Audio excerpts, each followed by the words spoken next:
YouTube, how the duck you doing? Duck Films here. Today I'm going to teach you, yes you, how to medium the right way in the finals. But quickly, before the video starts, I want to ask if you're new here and haven't already, please hit that like and subscribe button as it greatly helps me out as we are on our new goal of 5,000 subscribers. But anyways, I hope you sit back, relax, and enjoy the video. So getting started off with the loadout, just like my how to heavy videos, I'm going to start off with the healing beam specialization. The healing beam is probably the most dominant ability in this game right now, and it's definitely one of the top rated abilities in the game. Next, we're going to move on to the weapon slot. The weapon slot is going to be the FCAR, as it's probably the most dominant and most used weapon in this game right now. It does the most damage and has the highest chance of winning 1v1 duels. For the first gadget slot, personally I use the Frag Grenade, but you can definitely swap it out with Explosive Mine, APS turret, or even the zipline for that double movement. Next, we're going to move on to the second gadget, which is going to be the defib. I personally believe that defib should be used on every single medium player, as it is the most useful gadget that this class has to offer. And last, and certainly but not least, is the jump pad. Again, just as the defib, a definite default to what to use on the medium class, as it's very useful in most scenarios. And in terms of the reserve, again, it's going to mainly focus on replacing your other gadgets rather than the weapon itself, as the FCAR is just too powerful at the moment not to use, even with the latest nerfs. So what weapon to use on the medium class? The top pick is still going to be the FCAR, as it still deals the most amount of damage.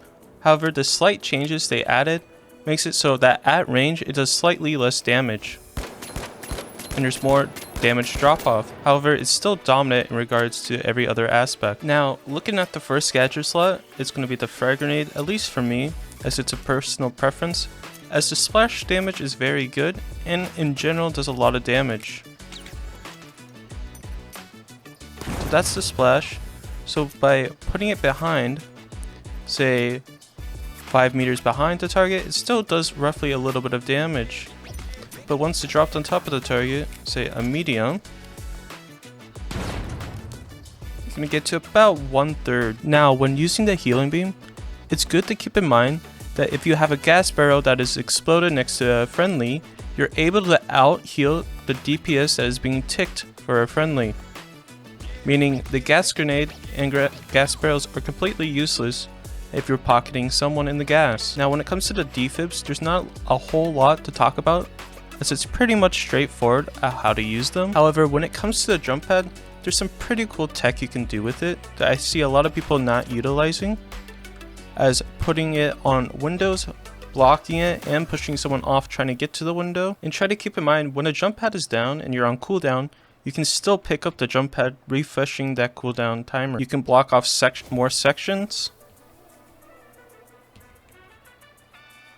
not allowing users to go up and down through small holes or gaps. I believe the jump pad is probably one of the most used gadgets in this game, and the possibilities to use this gadget are endless. Now, there's a lot of videos probably already talking about the APS tech you can do, from putting it on top of barrels and bringing it around, all the way to placing it on walls, using it as another source to jump onto, and just using the APS turret in general, as not many people use this gadget and I believe is underused usually. Then moving on to my next tip, or my next how-to, it's going to be how to be positioned in a fight.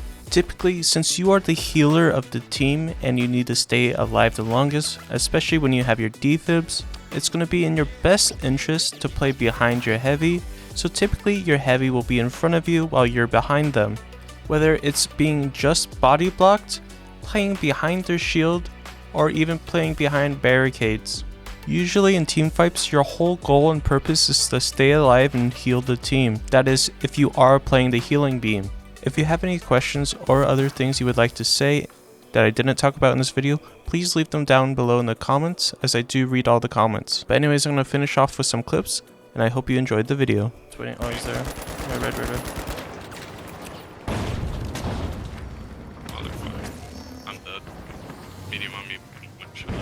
Yeah, especially now, everyone has to hold hands, really. It's really hard to play it any other way, unfortunately.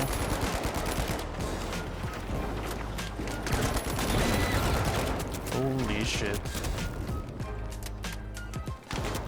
Aye. Okay, I'm sorry.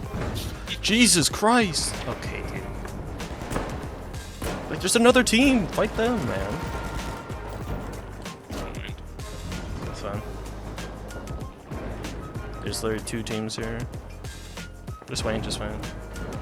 Oh. Respect it.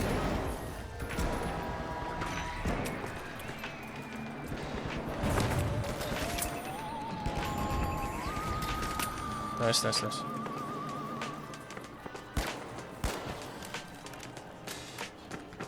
They're all dead. Holy shit. That was lucky.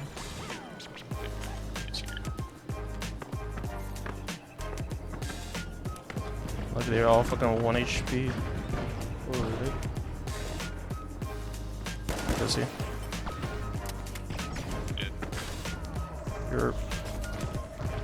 Oops.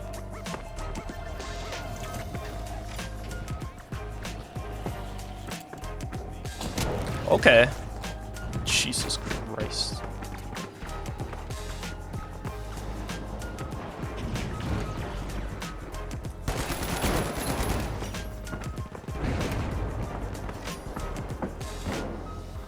There was a guy here.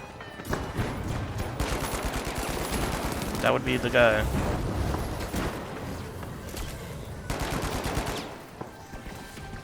Yes.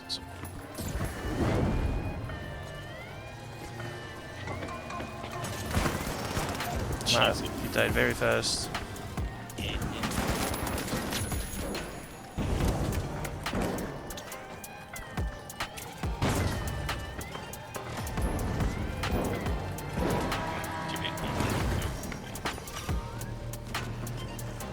Don't have a fib.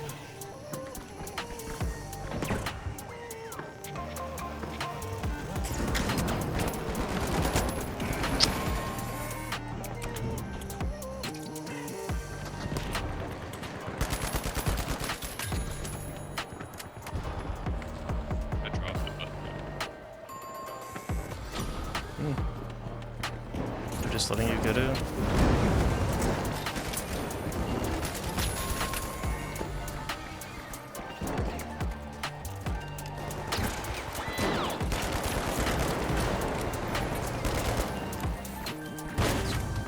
Nice.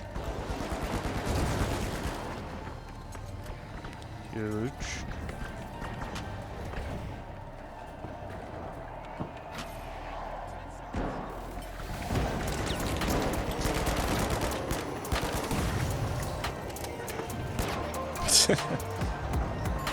Oh!